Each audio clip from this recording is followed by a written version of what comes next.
ahí mientras un vuelo salía, otro vuelo. Quería salir al Zócalo, pero me dijeron, mejor no se vaya si no conoce México.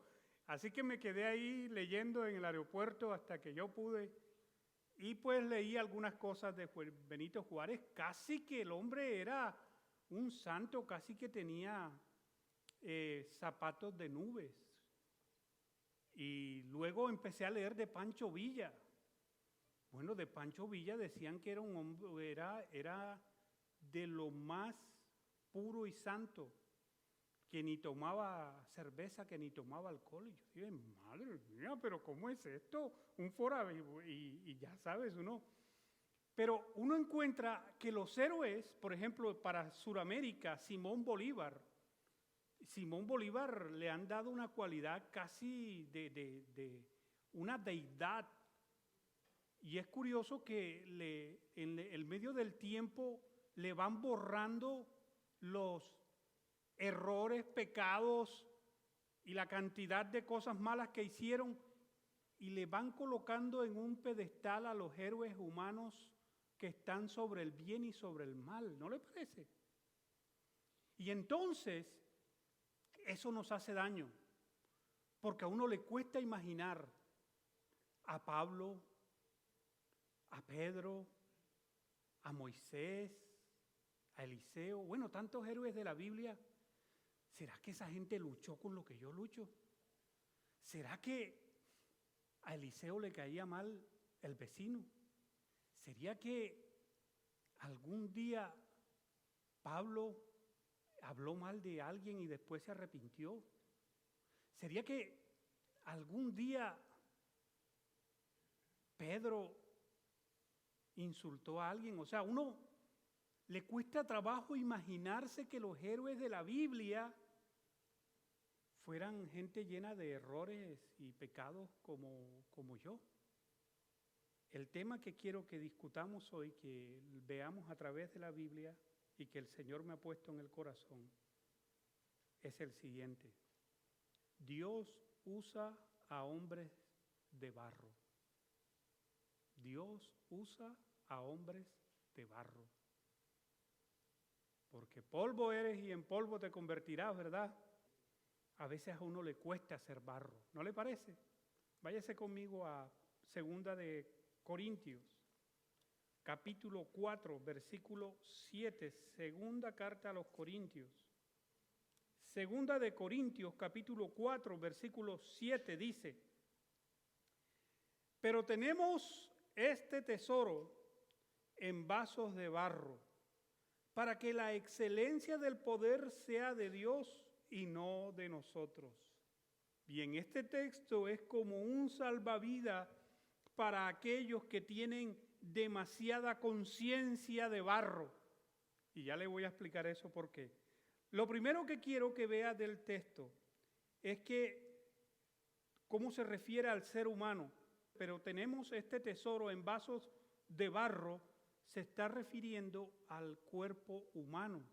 No, bueno, no físicamente solamente, no es solamente físico, sino que cuando la Biblia habla de la carne también habla de la parte del alma. Recuerda que esa alma caída del hombre, que tiene emociones terrenas, que tiene todo tipo de independencia de Dios, toda tendencia al pecado, ese es el alma, la vida que teníamos antes sin Cristo. La capacidad de independizarnos de Dios, la capacidad que tenemos de vivir sin Él, de vivir a espaldas de Él sin tenerlo en cuenta. Eso es el vaso de barro. Dice que tenemos este tesoro en vasos de barro. ¿Cuál será ese tesoro? El Espíritu Santo, el Espíritu glorioso del que lo creó. El Espíritu que lo creó. Hubo un texto que a mí estos días me llenó de tanto poder, y es Génesis 1:1. En el principio creó Dios los cielos y la tierra. Y dice, y el Espíritu se movía sobre las aguas. ¿Saben? El Espíritu de Dios combinaba para hacer vida. ¡Wow! Y después dice que Dios tomó el barro, tomó polvo, y del polvo de la tierra formó el hombre. Y luego empecé a meditar que realmente somos polvo, somos barro, no somos mucha cosa. No quiero, obviamente, ofender tus sentidos, pero vale la pena echar un poco a la imaginación. Después que morimos, la materia orgánica empieza su descomposición natural y tiene que ser así, ¿verdad? Ahora, justo antes de que seas polvo, ¿dónde estás? En el estómago de un gusano. O sea que antes que seas polvo, vienes a ser heces de gusanos. ¿Qué es lo que convierte la materia orgánica en polvo? Los gusanitos. Ellos se comen la materia orgánica y la dejan atrás de ellos. El punto que quiero meditar es que muchas veces nos fastidiamos, perdemos el ánimo y el aliento de descubrir que somos barro. El texto dice, pero tenemos este tesoro en vasos de barro, o sea, somos vasos y somos barro. Ahora, nótese que no dice que somos botellas, porque una botella pues cerrada. No, somos vasos. Es un recipiente que es usado para el servicio en la mesa y que tiene una boca siempre abierta porque necesita recibir para ser útil.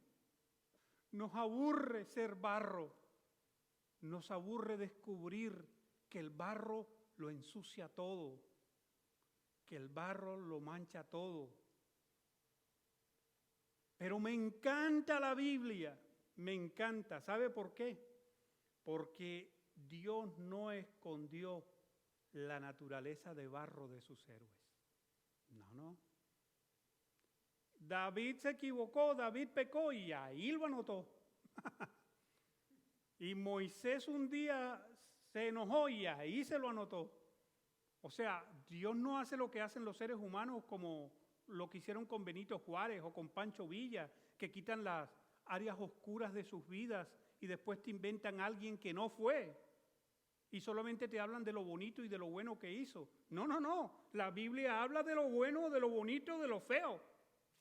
Segundo libro de Reyes, capítulo 2, versículo 24, pero vamos a leer un poquito anterior para que usted pueda contextualizar un poco la historia. ¿De acuerdo?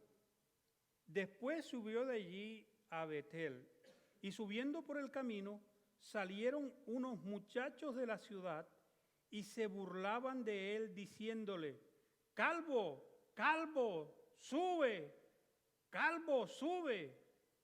Y mirando él atrás, los vio y los maldijo en el nombre de Jehová. Y salieron 2 osos del monte y despedazaron de ellos a 42 muchachos. ¡Wow! ¿Qué historia es esa? Ok, contextualicemos un poco. Eliseo es el que recibió el manto de Elías. ¿De acuerdo? Eliseo está empezando su tarea, está empezando a hacer, de hecho, había hecho un milagro de sanar unas aguas en los versículos anteriores. Y se encuentra con unos muchachos burladores.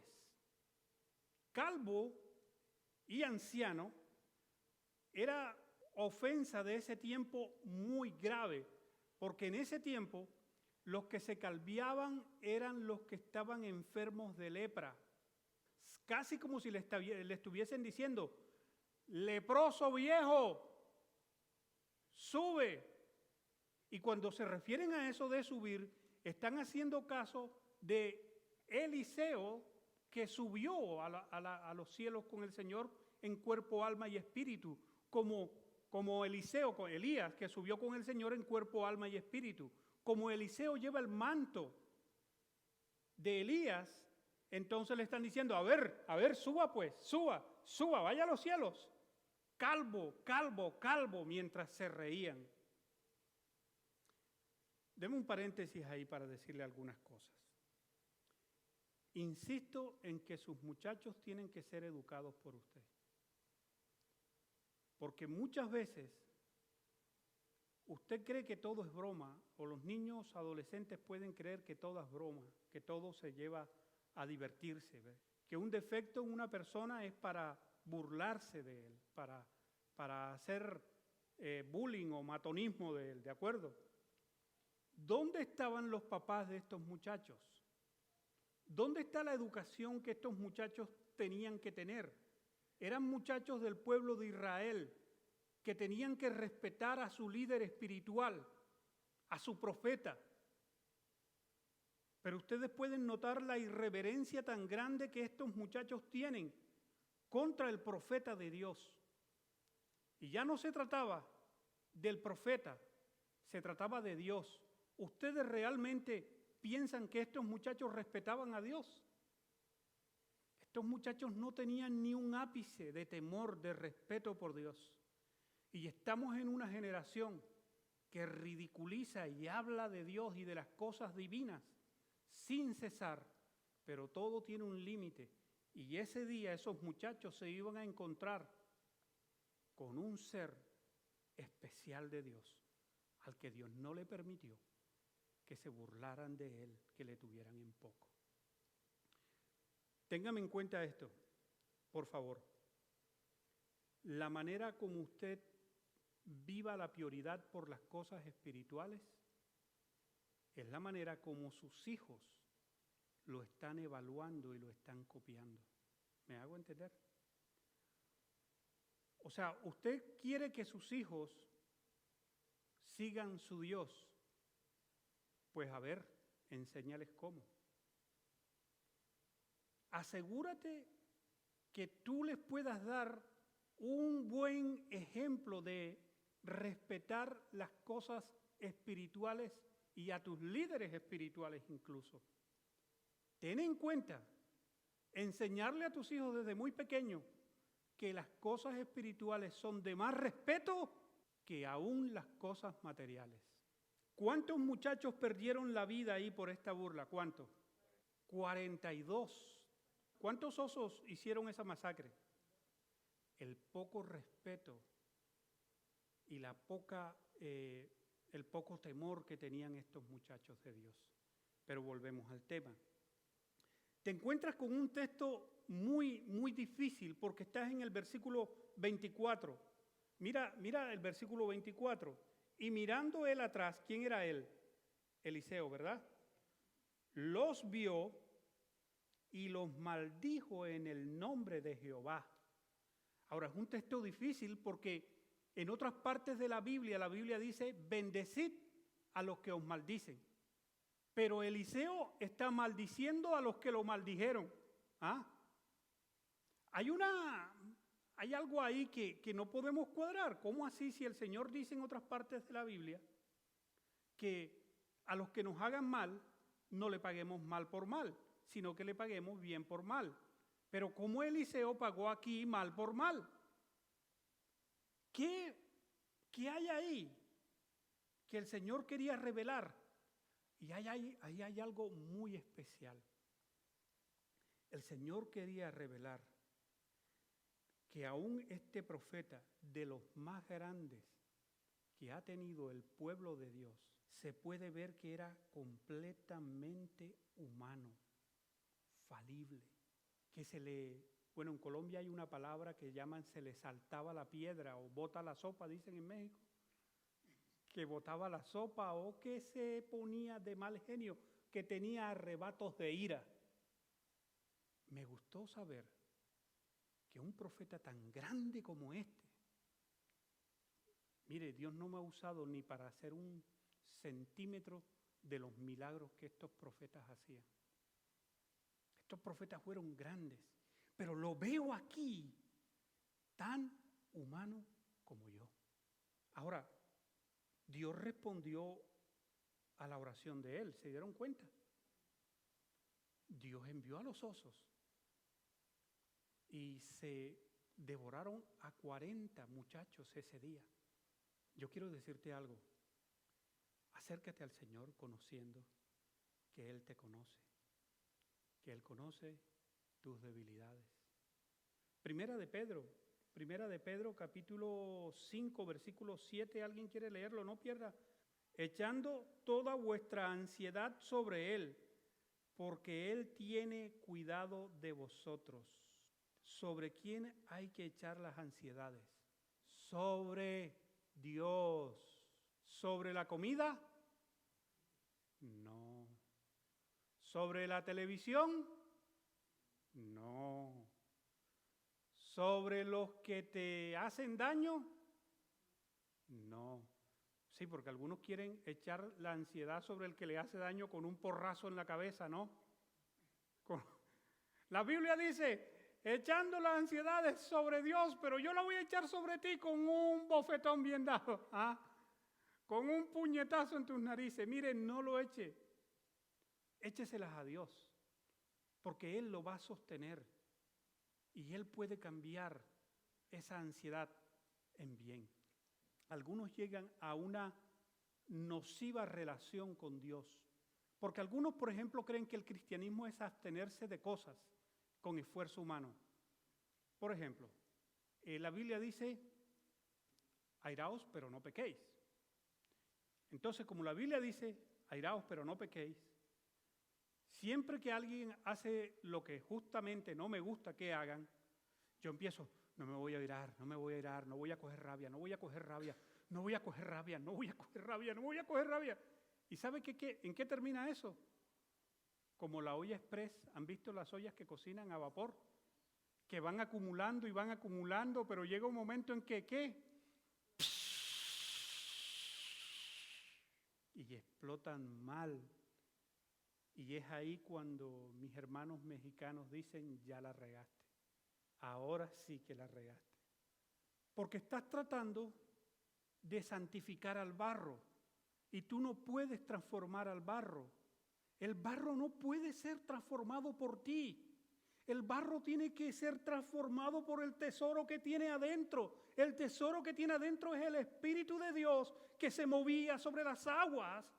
Y ese mismo Espíritu tiene poder para moverse en ti y volver a tener gozo en tu alma, alegría, paz.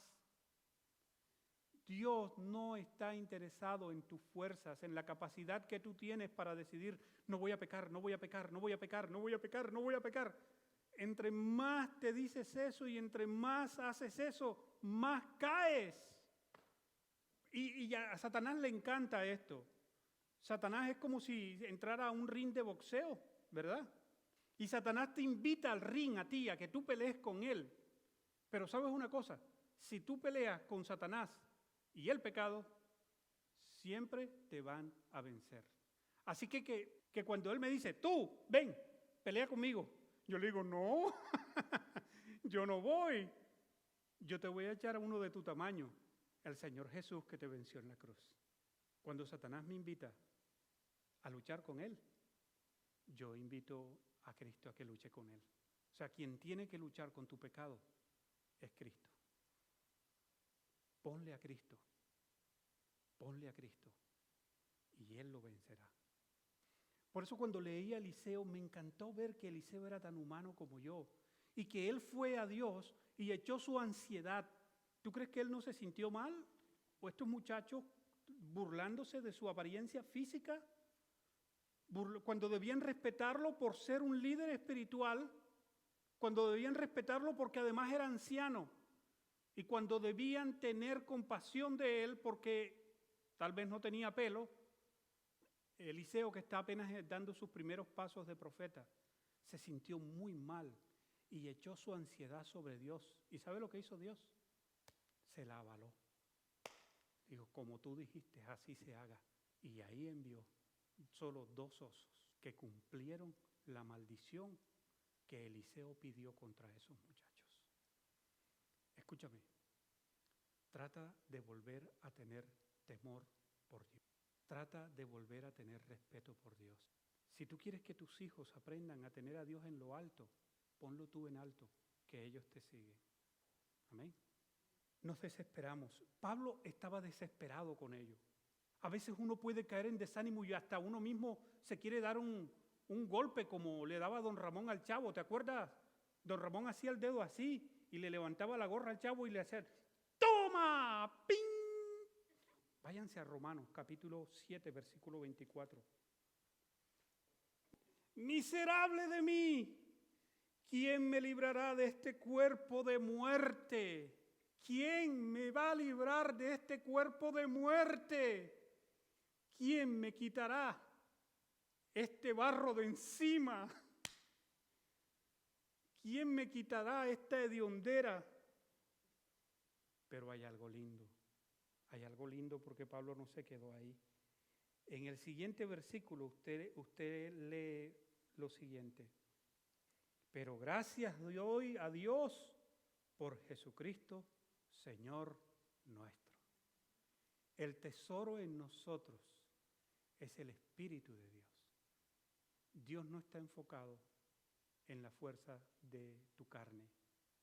Dios no está enfocado en la fuerza del barro. Dios está enfocado en Él. Y a través de Él podrás disfrutar de su gloria. Jeremías 18:1 dice, palabra de Jehová que vino ¿a quién?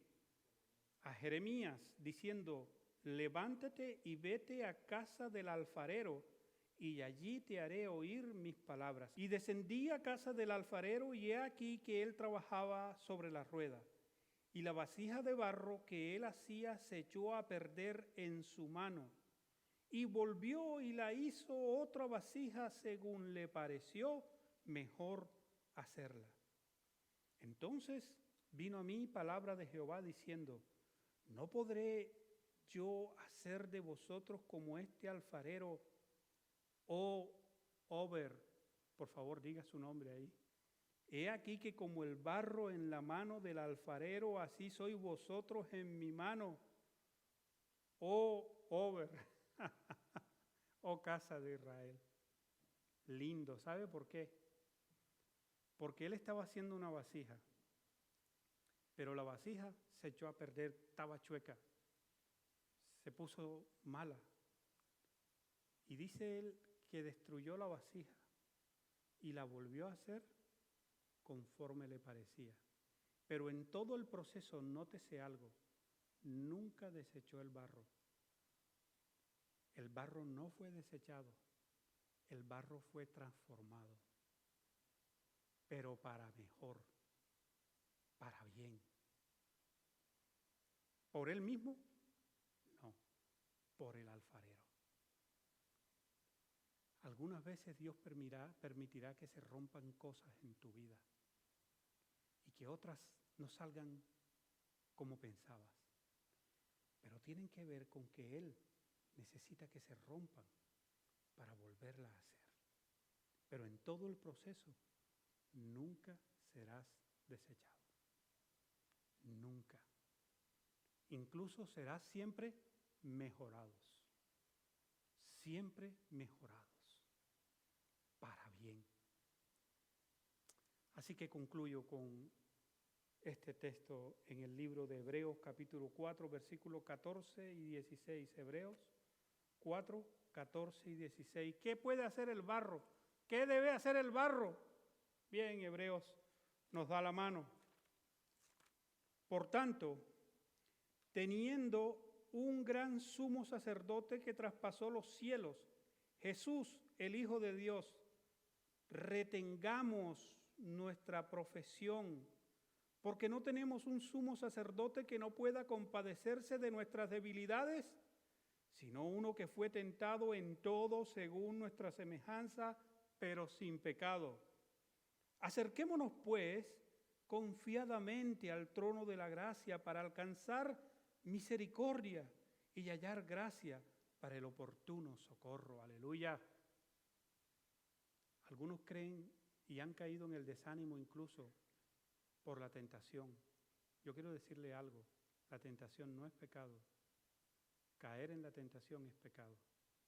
Así que usted ha sido tentada de unas maneras inmundas, yo sé, por el reino de las tinieblas. Y hasta usted se pregunta, ¿de dónde me vienen estos pensamientos tan corrompidos? ¿De dónde me viene esto? ¿De dónde me viene esta tentación? Les voy a decir una cosa, del reino de las tinieblas. Pero usted no es la tentación. Usted no tiene que caer en la tentación. La Biblia dice que usted es santo y que la santidad se la debe al tesoro que vive dentro de usted, que es el Espíritu Santo. Amén. Así que aunque a usted ha sido tentado y algunos han caído incluso en algunos pecados, siempre podrá volver al trono de la gracia, al trono de la gracia, al trono donde no me lo merezco, pero recibo inmerecidamente poder para poder vivir en santidad. Pero mire, me encanta el texto cuando dice, por eso retengamos. ¿Qué quiere decir esa palabra retengamos? Manténgala en su mente, manténgase firme ahí, para que cuando el desánimo de ser barro venga a usted, cuando el desaliento por no ser lo que usted desea ser, usted retenga la verdad, usted retenga que no se trata de ti, se trata del que vive en ti. Todo lo que tengo que hacer yo es como dice el texto con que empezamos, somos vasos, con la boca abierta, siempre dispuestos a recibir de Él. La Biblia dice, sed llenos, y es un mandato del Espíritu Santo, ¿verdad? Entonces es como esta jarra con el agua echándolo sobre un vaso. Recibimos al Espíritu y entre otras lo recibimos en un recipiente vacío, que no tenía sentido, vacío, lleno de basura, pero Él la limpió y nos va llenando poco a poco. Ahora, ¿cuándo paro de llenar? Cuando paro de tener comunión libre y amorosa con mi Padre. La boca siempre estará abierta porque necesita más. Pero una vida llena del Espíritu Santo llena otras vidas, bendice otras vidas, fluye otras vidas. Un creyente lleno del Espíritu llena una iglesia de su presencia a tal punto que se puede hasta desbordar. Usted tiene que recordarle entonces que si confesamos nuestros pecados, Él es fiel y justo para perdonarlos y limpiarnos de toda maldad. Amén. Usted tiene que recordarle textos como estos. Acerquémonos pues desconfiadamente. No, confiadamente, como quien tiene confianza al trono de la gracia para alcanzar misericordia y hallar gracia para el oportuno socorro. Que el Señor te bendiga, que el Señor vuelva a hacer sonreír tu rostro y disfrutes de su poder, porque somos recipientes de barro, pero también es cierto que tenemos un tesoro adentro y ese es el Espíritu de Dios que mora en nosotros.